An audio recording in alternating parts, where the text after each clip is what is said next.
हम तो डूबेंगे ही सनम, तुम्हें भी संग लेके ही डूबेंगे। जी हाँ दोस्तों, मुंबई इंडियंस प्लेऑफ से बाहर होने के बाद अब इसी मूड से हर मुकाबले में उतर रही है और गुरुवार को पल्टन ने अपने ही arch rivals Chennai super kings का खेल बिगाड़ दिया है, जिसके बाद मुंबई ने अपने बाद सीएसके को भी टूर्नामेंट से बाहर का रास्ता दिखा दिया है। वानखेड़े स्टेडियम में नीला समुंदर पीले पर भारी रहा और उन्हें चारों खाने चित करते हुए एक करारी हार थमा दी, जिसके बाद अब इस बात पर आधिकारिक मुहर लग गया है कि चेन्नई और मुंबई प्लेऑफ की दौड़ से बाहर हो गई है और एक नया चैंपियन भी इस साल फैंस को देखने को मिलेगा। तो आइए दोस्तों, इस वीडियो में जानते हैं कैसे एमआई ने किया सीएसके का सफाया और उनकी प्लेऑफ की उम्मीदों पर गहरा वार। टाटा आईपीएल की सबसे बड़ी राइवलरी मुंबई वर्सेस चेन्नई से हमेशा फैंस को बड़ी उम्मीदें रहती हैं।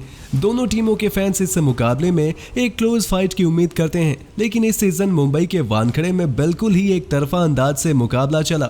मुंबई के कप्तान रोहित शर्मा ने टॉस जीतकर पहले गेंदबाजी करने का फैसला करने के बाद पावर प्ले में ही मुंबई के गेंदबाजों ने चेन्नई की दुनिया हिला दी। हालांकि इसमें उन्हें किस्मत का भी थोड़ा साथ मिला, क्योंकि शुरू के कुछ ओवरों में स्टेडियम में मौजूद एक लाइट टावर की बत्ती गुल होने के कारण डीआरएस उपलब्ध नहीं थी, पर जब तक डीआरएस प्ले में आती तब तक तो चेन्नई की ही बत्ती गुल हो गई थी। अगर डीआरएस पहले ओवर से मौजूद होता तो खराब अंपायरिंग का शिकार हुए इनफॉर्म डिवॉन कॉनवे आउट नहीं दिए जाते और फिर शायद पिक्चर कुछ और ही हो सकती थी। लेकिन सैम्स के पहले ओवर में कॉनवे और मोइन अली खाता खोले बिना पवेलियन लौट गए और इसके बाद बुमराह ने एक शानदार गेंद से रॉबिन उथप्पा को गुमराह किया, तो वहीं सैम्स ने ऋतुराज गायकवाड़ को भी सस्ते में निपटाकर सीएसके को बिल्कुल ही बैकफुट पर धकेल दिया।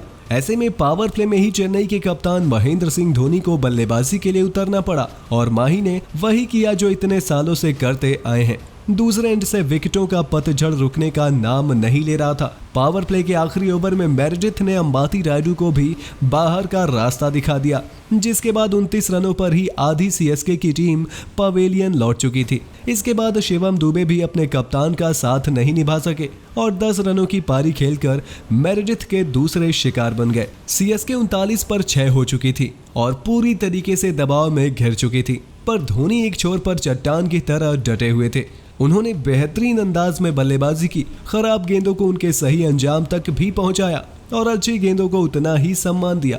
दूसरे छोर पर बल्लेबाजी के लिए आए ड्वेन ब्रावो ने भी थोड़ी देर के लिए वहां एमएस का साथ जरूर निभाया और दोनों ने मिलकर किसी तरह 7वें विकेट के लिए 39 रनों की साझेदारी की, जो चेन्नई की पारी की सबसे बड़ी साझेदारी भी साबित हुई। पर जैसे ही लगा कि शायद सीएसके यहां से संभल जाएगी, एक बार फिर कहीं ना कहीं चेन्नई की किस्मत ने दगा दे दिया।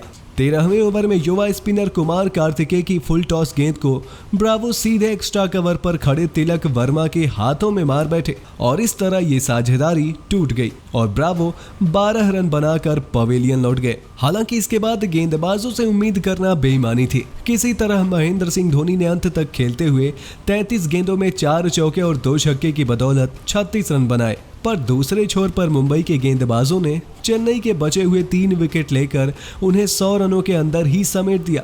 सीएसके अपने 20 ओवर भी खेलने में नाकाम रही और महज 16 ओवर में 97 रनों पर ढेर हो गई। मुंबई के लिए डैनियल सैम्स ने 3 तो वहीं मेरेडिथ और कुमार कार्तिकेय ने 2-2 विकेट झटके, जबकि बुमराह के खाते में भी एक सफलता दर्ज हुई। दोस्तों, चेन्नई को अपनी लाज और इस सीजन में अपनी प्लेऑफ की उम्मीदें जिंदा रखने के लिए 98 रनों के लक्ष्य को हर हाल में डिफेंड करना था। हालांकि कोई करिश्मा ही सीएसके को इस मुकाबले में जीत दिला सकता था, क्योंकि बोर्ड पर रन ही काफी नहीं थे। पर दोस्तों, माही की सेना ने कम स्कोर में भी कम से कम लड़ने का जज्बा जरूर दिखाया। पहले ओवर में गेंदबाजी करने आए मुकेश चौधरी की लहराती गेंदों का जवाब ईशान किशन के पास बिल्कुल भी नहीं था। हालांकि उन्होंने मुकेश को कवर्स पर एक शानदार चौका जरूर लगाया था, लेकिन इसके बाद इस बाएं हाथ के तेज गेंदबाज ने पलटवार करते हुए ईशान को पवेलियन की राह दिखा दी। यही नहीं, चौथे ओवर में 30 रन के स्कोर पर सिमरजीत ने कप्तान रोहित शर्मा को विकेट के पीछे महेंद्र सिंह धोनी के हाथों कैच आउट कराते हुए एक बड़ी मछली फंसा ली, क्योंकि आउट होने से पहले रोहित ने 4 खूबसूरत चौके लगाए और बेहतरीन टच में दिखाई दे रहे थे। पर असली मजा तो मुकेश चौधरी के अगले ओवर में आया, जब उन्होंने अपनी स्विंग से मुंबई के बल्लेबाजों को नचा के रख दिया। उन्होंने अपने स्पेल के तीसरे ओवर में पहले डैनियल सैम्स और फिर डेब्यूटेंट स्टब्स को सस्ते में पवेलियन भेजकर मैच में काफी एक्साइटमेंट पैदा कर दी थी। 33 पर 4 होने से एमआई के खेमे में भी खलबली मचती हुई दिखाई देने लगी। लेकिन इसके बाद तिलक वर्मा और ऋतिक शौकीन ने मुंबई की पारी को अपने युवा कंधों पर आगे बढ़ाना शुरू किया और दोनों ने काफी समझदारी से बल्लेबाजी करते हुए अपनी टीम की डगमगाती हुई नैया को पार लगा दिया। इन दो बल्लेबाजों ने मिलकर 47 रन जोड़े और सीएसके को मैच में वापसी करने का बिल्कुल भी मौका नहीं दिया, जिसके बाद अब यहां से मुंबई की जीत बस एक औपचारिकता मात्र ही रह गई थी। हालांकि मोइन अली की गेंद पर बड़ा शॉट लगाने के चक्कर में ऋतिक शौकीन क्लीन बोल्ड जरूर हुए, पर इसके बाद बल्लेबाजी करने आए टीम डेविड ने 2 छक्के लगाकर ताबूत में आखिरी वार किया और 5 ओवर शेष रहते ही मुंबई को यह मुकाबला जिता दिया। हालांकि चेन्नई के 2 युवा तेज गेंदबाज मुकेश चौधरी और सिमरजीत ने मुकाबले में जान फूंकने की पूरी कोशिश की, लेकिन मुंबई के युवा तिलक वर्मा ने 32 गेंदों में 34 रनों की मैच विनिंग पारी खेलकर चेन्नई के अरमानों पर पानी फेर दिया, जिसके बाद मुंबई ने चेन्नई को 5 विकेट से हार थमा दी और इसी के साथ उन्होंने अपने साथ साथ चेन्नई के भी प्लेऑफ की उम्मीदें खत्म कर दी हैं। तो दोस्तों, आप मुंबई इंडियंस की इस जीत को 10 में से कितने अंक देना चाहेंगे?